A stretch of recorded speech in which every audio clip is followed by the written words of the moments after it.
Well, here with me in the studio is Nicolas Négoce from BBCAfrique. Nicolas, you covered the presidential election and also the crisis that engulfed the Ivory Coast. So really interested in your take on this. What do you make of this development? I think that this amnesty, of course, will make difference for Ivory Coast. I would say that the fresh presidential elections due to be held in 2020, people are scared about it because people think that because of the fact that the PDCI, which is the biggest party in Côte d'Ivoire, rejected the unified party, people are still thinking that maybe it could be a remake of the story of 2011 where 3,000 people died. So I think that the amnesty that President Ouattara decided to do is a way to show that he can bring back peace in the country. But obviously he was the gentleman who put Mrs. Gbagbo in prison. Developments are going to be watched very closely from France. What will they make of all this, do you think? I think that France would support him in that. You know that Ivory Coast is among the 10 fastest growing economy in the world, and it is very important for all the countries collaborating with Ivory Coast, like France, to make sure that everything goes in a smooth way, in a nice way.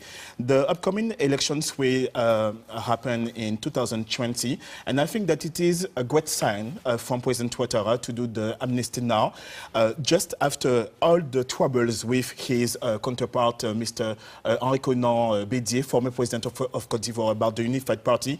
He is taking a step forward, showing that he's the man who can bring back peace in the country, as I was telling you before. OK, so he believes that this amnesty will make a difference, but he's been very specific, hasn't he, by choosing the Gbagbo name.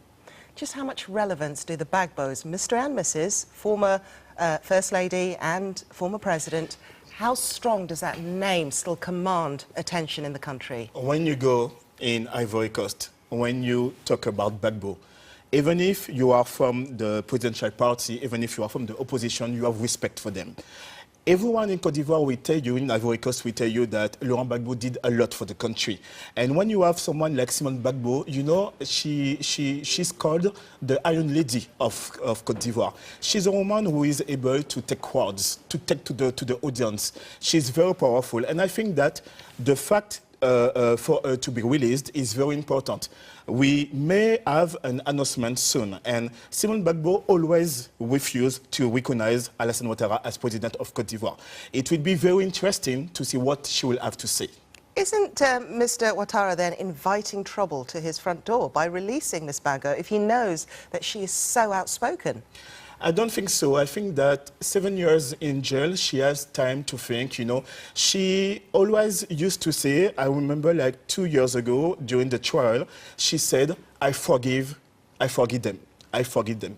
She's very strong, you know, in the way she talks. And I think that the first words she will have to say will be to talk about that, about reconciliation. So Simone Gbagbo and Alassane Ouattara will have the same word. You know, today her lawyer talked to the media, and he was saying that Simone Gbagbo was delighted. What will be interesting is to know what Laurent Gbagbo has to say about that. OK, we can't wait, and we know that you'll be watching developments for us as well. Nicolas, thank you very much. Course, thank you. You're watching Focus on Africa. Let's take another look at some of the other headlines